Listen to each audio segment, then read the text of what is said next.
This episode is proudly supported by OpenTable. Nearly 1/3 of diners are booking same day.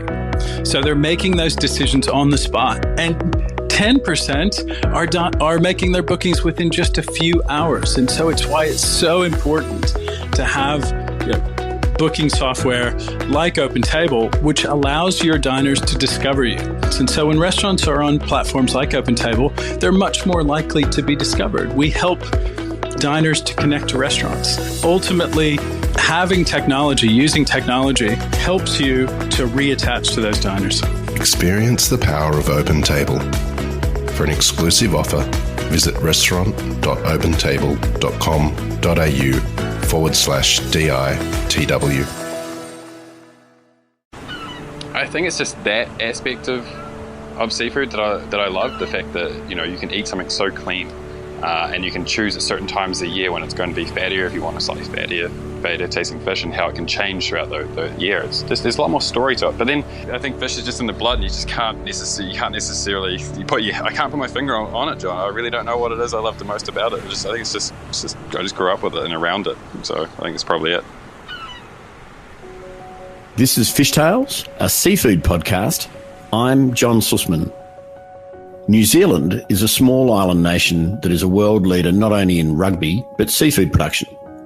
It is a 90% net exporter of the 540,000 tonnes of seafood it catches and grows annually.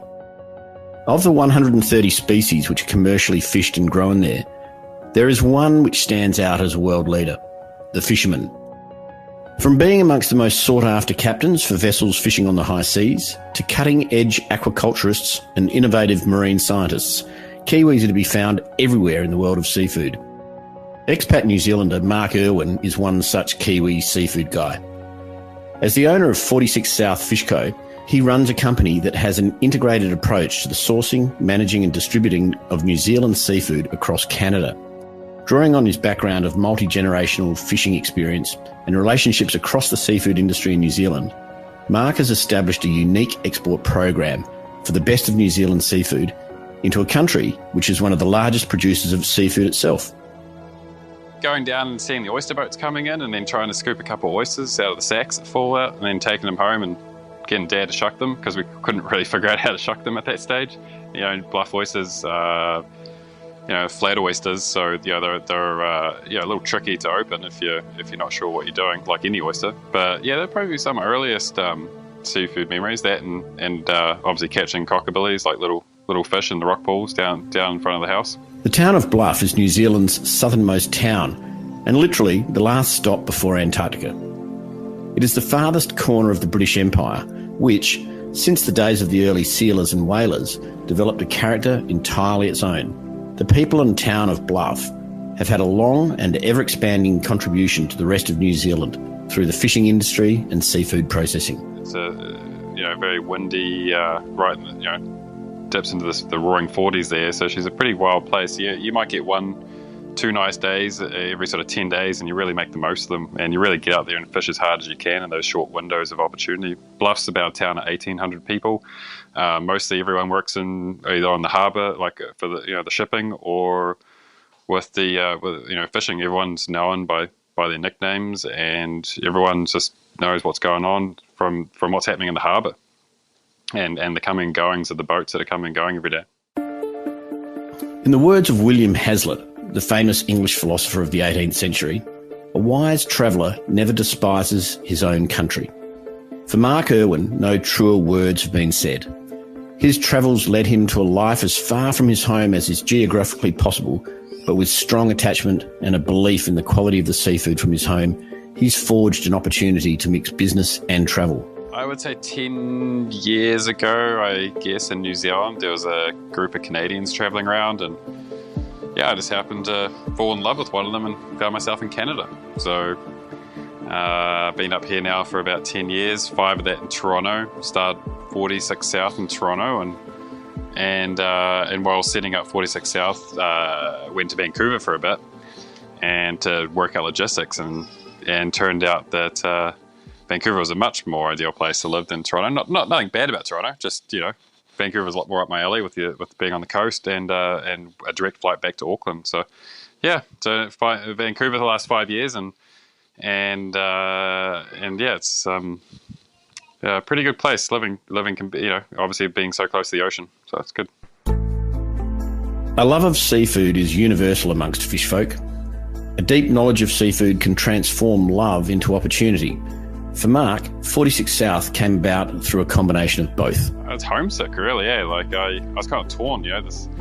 So I'd go back home, and then I'd miss the person in Canada, and then I'd come to Canada, and I'd miss the seafood and the fishing industry that I was, that's such a big part of my life that I didn't realize until I left Bluff or Southland that. That what made a large part of me was that Bluff upbringing, and so I just really wanted to connect back to those roots. And the other reason was obviously having fish again in my freezer that I could relate to, fish that I knew, fish that I liked, fish I grew up with, and trying to also, I want to go home as much as I can. So this was a great way to write my flights back to New Zealand.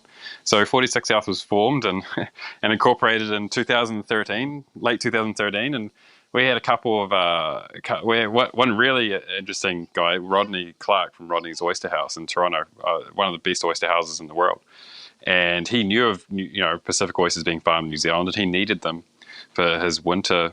The winter New Zealand oysters for his summer diners, because you just can't you can't really trust an oyster in the summer because they're spawning and the water's warmer, so there's more bacteria. So we're bringing healthy, plump, firm Pacific oysters farmed in the top of New Zealand, Kuiper oysters, and also Coromandel oysters to Rodney's Oyster House. And that was sort of what got us going, what we needed to get that volume, initial volume, so we could really efficiently add fish onto that and start offering it to restaurants also. So we sort of played around with that, doing some trial shipments in September 2013, used his import license, realized this was this is a good thing, this can work, this ticks all the boxes for I wanted to start 46 South to connect back to New Zealand seafood. So I still felt like, getting back to who I was. The explosion in demand for seafood, due in parts to its health benefits, culinary diversity, and simply great eating, has resulted in one of the most dynamically traded foods on the planet. Seasonal, geographic, and regional availability can provide opportunities for seafood to be sold on the other side of the world, but can also mean introducing species that are unfamiliar or unknown. Yeah, so we started with Kuiper oysters, and then added Coromandel oysters to that smorgasbord of product, and then Lee Fish has been one of the biggest supporters of what we're doing. Greg Bishop's really taken a liking to what we were doing here, and was really keen to support what we were doing. So the support from Lee Fish and also from Southfish, Calvin, with the oysters, really helped us grow a business and get going, start building some volume to make these sort of efficiencies. It's like with seafood, efficiencies helps keep the price down to everybody, so it makes it open to more people. So we bring in 1 to 2 shipments a week from New Zealand, mostly Lee Fish product, and then in the Canadian summer, the New Zealand oysters, and then we're also bringing the farmed king salmon, and then bits and pieces of all the unique, fun seafood, good quality seafood from New Zealand, like your Cloudy Bay clams, and then a bit of fish out of Bluff from my brother-in-law, who started up his own sort of fishing and fish packing facility called Gravity Fishing. So between those guys and any other unique things that pop up in New Zealand, it's quite a neat offering to be able to offer chefs up here who are usually only used to things like halibut and lingcod and sablefish.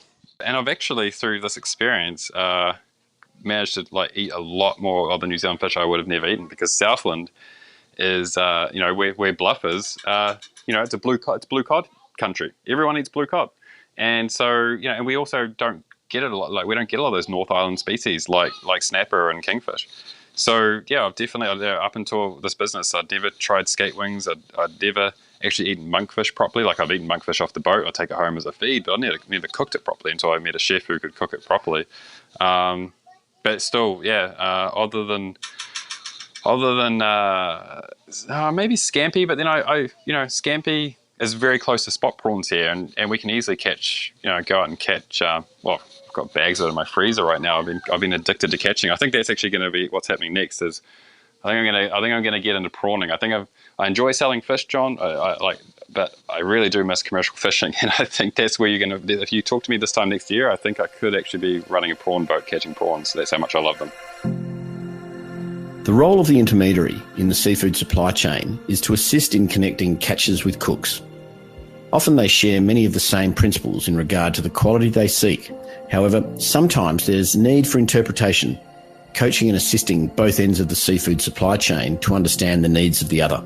Working with smaller operators can require much encouragement, hand-holding and patience. So I'd say like my brother-in-law about 3 years ago with Gravity Fishing, he was fishing for the companies and he was just getting bored. It's just catching fish in a trap and no story and not really know where it's going, just chopping its head off. And I kind of showed him what we were doing with fish and through Lee and brain spiking it, otherwise known as Nicky Jimmy. And I think through that and Instagram, he really got a good taste of like, whoa, I can actually see where my fish is going, and sort of set up his own little packing facility. And I think that's happening more in New Zealand with fishermen. I think more and more younger fishermen are sort of through Instagram finding that they can get their fish out there and get recognition for it finally. And I think that's what's been lacking. I think the company structure kind of was hiding or I guess today we've got technology which helps a lot, but I think they didn't really recognize that fishermen want to see where their fish goes. They want to know how the customers were. They caught it. They want to know what happened to it on the other end, and a lot of companies couldn't tell them that. And I think through Instagram, even if you've got a company packing your fish, if that company's also on Instagram, they can kind of tag you throughout the story. So even if Lee Fish is packing it, we can make sure that Dan on the Coastal Rover or Redline Fishing, Dan Harvey can see his fish, that he caught it. It was packed at Lee, and it's being eaten at Kasimoto in Toronto, and he can see that picture of that fish of what the chef's doing with it. And I think whether you have your own packing facility like Nathan did with Gravity, or whether you're working for a company like Lee Fisheries, I think it's really important to make sure you acknowledge the fishermen all the way through. And I think that's where I see a change happening, not just in young fishermen, but all fishermen in New Zealand, just having more ownership of their product. Running a multi-hemisphere seafood supply program is not a concept for the faint of heart or lover of long sleep. Not only are weather patterns, fishing conditions, and international freight all primary challenges to the multi-hemisphere seafood operation, but time zones and a convoluted supply chain with the ambition of fishing to order can make the job so much more complex than that of a simple domestic fishmonger trading what he's purchased from the local market on a daily basis. Typical day for us it sort of starts and it all blends in with one recording, with iPhones, right? So wake up, look at your phone, what's come in overnight, what emails have come in, what problems have happened, and you sort of it involves a lot of fire extinguishing. You're constantly pulling out little problems, and then you have small victories throughout the day also. So a chef might give you positive feedback, which is always reassuring to know. We start this. It's easier to sort of look at it from a Monday to Friday sort of thing. So we start building up interest and taking orders based on what the weather forecast looks like in New Zealand on about a Thursday, Friday, and we sort of keep collecting orders through to about sort of Saturday, and then Saturday night, being Sunday down in New Zealand, we place those orders, or we call them wish lists, to the factories. And the factories just do the best job they can to fill those orders based on weather and supply. And the chefs we work with all know that, we're placing orders before the fish is caught. We really want to sort of get in the queue for some of this fish because, a lot of this great product coming out of Lee is in demand around the world. So we want to get in early and make sure the factory is aware what kind of interest we have for certain products if they show up. And then we book space with the airlines, let GVI, the great team at GVI Logistics in Auckland, know what we expect weight-wise so they can make a booking. And then come sort of Monday, Tuesday. Monday, Tuesday are sort of our quietest days because we've led up to the week after our orders actually came in. We've sort of focused on building interest. And so Monday, Tuesday, the orders are kind of sitting with the factories, and we're just sort of, bit of house cleaning, making sure that everything's sort of going according. There's no problems out in New Zealand. And then on Wednesday in New Zealand time, most of the product ends up in Auckland. It's been been caught and packed, made its way across the country, and all consolidates in Auckland at GVI Logistics and gets put on a nighttime plane up to Vancouver. So that then arrives Wednesday our time, usually around the afternoon. We've got about a 5-hour window to clear that, break it down to all its different restaurants and retailers, and supermarkets, and then it goes across the country on Wednesday night, on depending on Montreal, Toronto, Ottawa, Edmonton, Calgary, and then gets delivered Thursday morning by courier. So it's cleared. So when it arrives here, it's cleared and broken down to its respective buyers within that sort of. It's actually realistically, it's only about a 2-hour window, if that, because by the time it gets released from the airline, and by the time it has to be at the cut-off the domestic airlines, you've got about an hour and a half, 2 hours on a good day. So, and then Thursday, we're dealing with any problems that might have happened, boxes getting broken by airlines, couriers. We had a courier stolen once, so that was interesting, with half a load of fish. So we had to quickly let all the restaurants know that, hey, your fish has been stolen, but we'll see how, things like that pop up on a Thursday. And then we start looking at the weather forecast in New Zealand again and get the newsletter out there to people. Friday, we start taking orders and then get our orders into the factories sort of, on the Saturday night. So that's kind of what our week looks like. On a day-to-day basis, it all just sort of becomes a bit of a blur. You're raising 2 children under 3. You're also trying to live and enjoy life and catch fish for yourself at the same time. Whilst the world is changing at a pace like never before, with communication technology providing staggering access and availability, the seafood industry still relies heavily on old-fashioned relationships, where trust, knowledge and respect are the primary tenets of business. This business relies on good relationships, solid relationships that I think go back from just that upbringing in the New Zealand fishing industry, and just knowing these people, knowing these good people in the industry, and knowing where good product comes from in New Zealand, being able to source that. So, and it goes the same up here with the relationships that we have up here in Canada. People that know how to drive the best routes around Toronto on a busy day, on when there's snow and everyone wants their fish by 3 o'clock and there's so many delays going on, there's 20 centimetres of snow happening. The freight team at Vancouver Airport, they're a family business. They break down up to 2 cans sometimes of product all in about 45 minutes, and they just by looking at a box number, and there's up to 8 different suppliers on that can from the airline. So good relationships really help make a business. Canada's commercial fisheries operate in 3 broad regions along the Atlantic and Pacific coasts, and inland mainly near the Great Lakes on the US border. As one of the world's powerhouses of seafood production and a domestic consumption amongst the highest per capita in the Western world, Canada seems well placed to service its own seafood needs. The concept of selling New Zealand seafood in Canada seems like selling ice to the Eskimos, literally. Yeah, so it's very season orientated up here. And that's another reason why we're able to sell fish 12 months a year. Here, the boat, there's a bit of lingcod fishing year round, but a lot of the boats have to travel really far. They're not lucky like New Zealand, where they can just pop out and day fish and come home.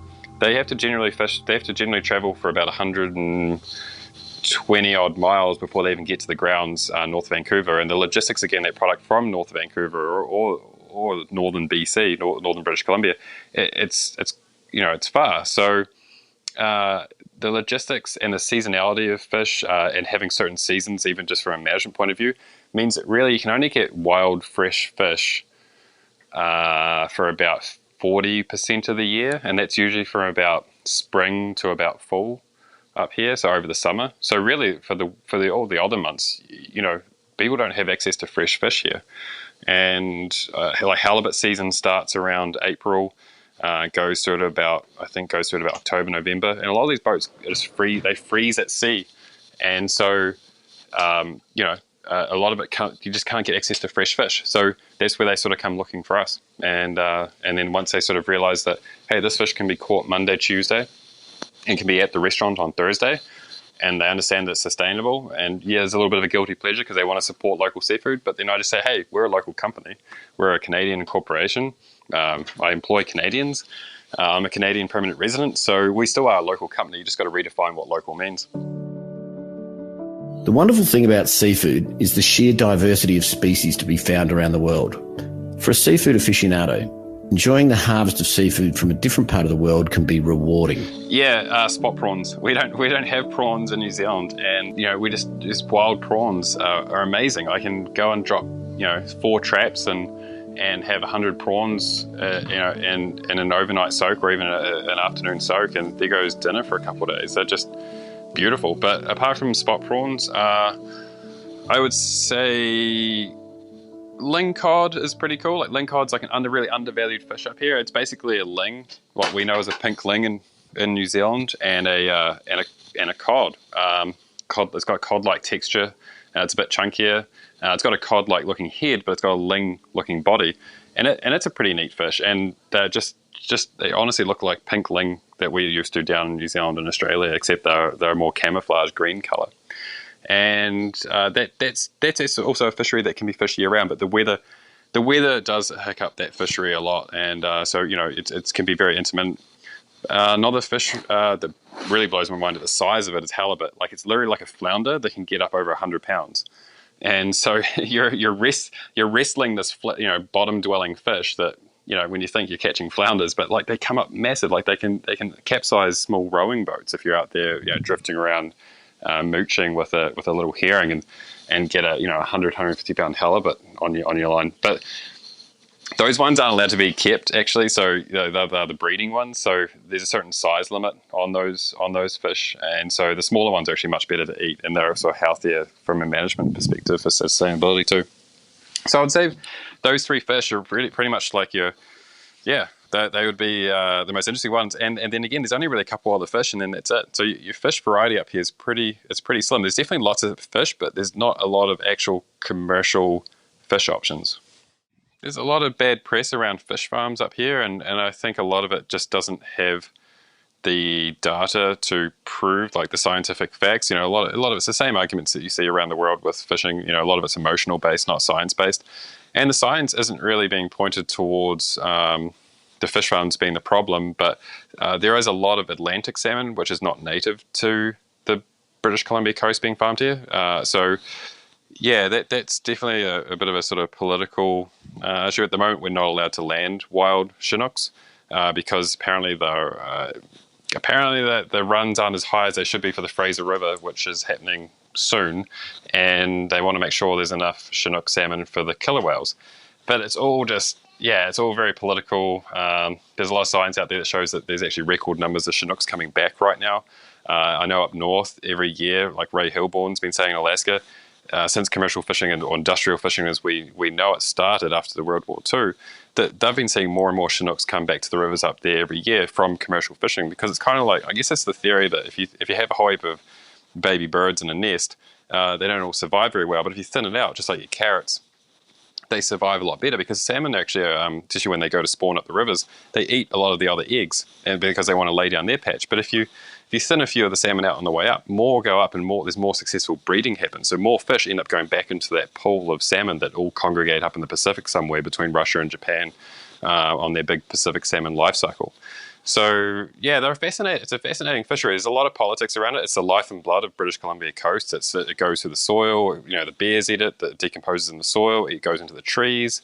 The salmon life cycle here is huge, and believe it or not, we still sell farmed Chinook salmon from New Zealand, and it's really popular. So I didn't think I'd ever be able to sell a box of salmon here in Canada. People laughed when I said we do. But I forgot, that is actually a pretty special fish up here, the Chinook salmon. And there are other species. There's coho and chum and some of the other, and sockeye, of course. And so I don't know. It's like anywhere else you go. Everyone sort of thinks, the salmon's it's stuffed and they're not coming back, but then they have a record year the following year. So humans trying to play God there somehow, and then there's emotion involved in politics, and really people just got to rely on the science. And the science is showing some pretty positive things about the salmon fishery here. I think there's a lot of problems going on just through communication and getting it out in the media. Globally, the impact the Asian consumer has had on seafood retail is to be held in awe. Their love for diversity of range, demand for quality, and keenness to get the best value has driven the global expansion of seafood enjoyment. A fish market in the ubiquitous Chinatown, whether in Shanghai, Sydney, Seattle, or Vancouver, will always deliver. I argue that Asian seafood retail is also at the cornerstone of the culinary diversity of chefs and restaurants these days too. I tend to go for the Asian supermarkets, like T&T Supermarket. They have a huge amount of variety there. And they also have a lot of live fish too, which I always feel a bit sorry for the live fish. They never look that happy. But I always just find it so fascinating to go there, eh? Like, it's just, they've got like tanks and tanks of just, even live lingcod. It just amazes me that they can get these fish and they can survive in the tanks. Apparently lingcod actually sit in tanks pretty well.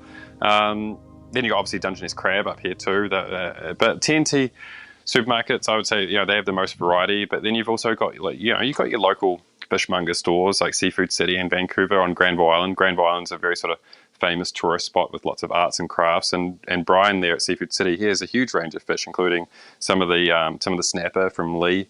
And then he's also Japanese, so he brings in a lot of Japanese fish too. And really, there's nowhere else in Vancouver you can find a lot of that, Japanese and other Pacific varieties, as well as your fresh local British Columbian fish, unless you might run into some good luck at TNT. And then the rest of the supermarkets and fish retail stores and little sort of fishmonger shops, they just seem to just keep selling, frozen sockeye and fresh halibut and fresh lingcod, and then your Dungeness crab, and it gets a bit boring, but apparently it's what people like. But I think people only like what they're given, so it's nice to sort of, it's tough selling stuff that's different, and I get frustrated when I can look at a menu and just close my eyes and I know what's on it, and it's probably halibut, crab, and prawns, and so. And that's where we sort of cater to that small handful of chefs across the country and retail shops across the country, which is, it's nice to know they're out there, but they're far and few in between in Canada. And I'm sure it's the same in Australia, where there's some really good stores that sell a lot of great variety, but then there's just the stores that sell what what they think you're going to eat. There is something about seafood people. Their grit, passion and perseverance are universal. Perhaps it's the fragile and dynamic nature of the trade that creates them, but it certainly stays deep in the bones of a true seafood person. I think I love it I love that you can eat a whole heap of it and feel really full, and then 20 minutes later you don't feel like, I need to go oversleep, like if you eat meat, like, don't get me wrong, I love a good piece of lamb or a pork roast, but fish, just your stomach processes it so much faster. And I think it's just a healthier fish. You don't need any. It's a healthier protein. You just don't need any additives. You get a nice in-season kingfish about now. Next couple of months as they're feeding for the winter, and just nothing beats it. The oil content's perfect. It's an oil content that doesn't get you too sort of over full and sickly feeling. I grew up eating farmed Chinooks from the supermarket in New Zealand. I never had a wild Chinook until I came here. But you have a wild Chinook, a wild king salmon, we're using the same values as you hold for wild species in New Zealand, in the autumn and the fall leading into winter. And the fat content on them as they're feeding on the bait fish is just incredible. And so I think it's just that aspect of seafood that I love, the fact that, you can eat something so clean, and you can choose at certain times of the year when it's going to be fattier if you want a slightly fattier tasting fish, and how it can change throughout the year. It's just, there's a lot more story to it. But then so is meat too. So if you hunt it, then, or you've got a granddad that farms it like I did, then meat has a great story also. But yeah, I think fish is just in the blood, and you just can't necessarily I can't put my finger on it, John. I really don't know what it is I love the most about it. I think it's just I just grew up with it and around it. So I think it's probably it.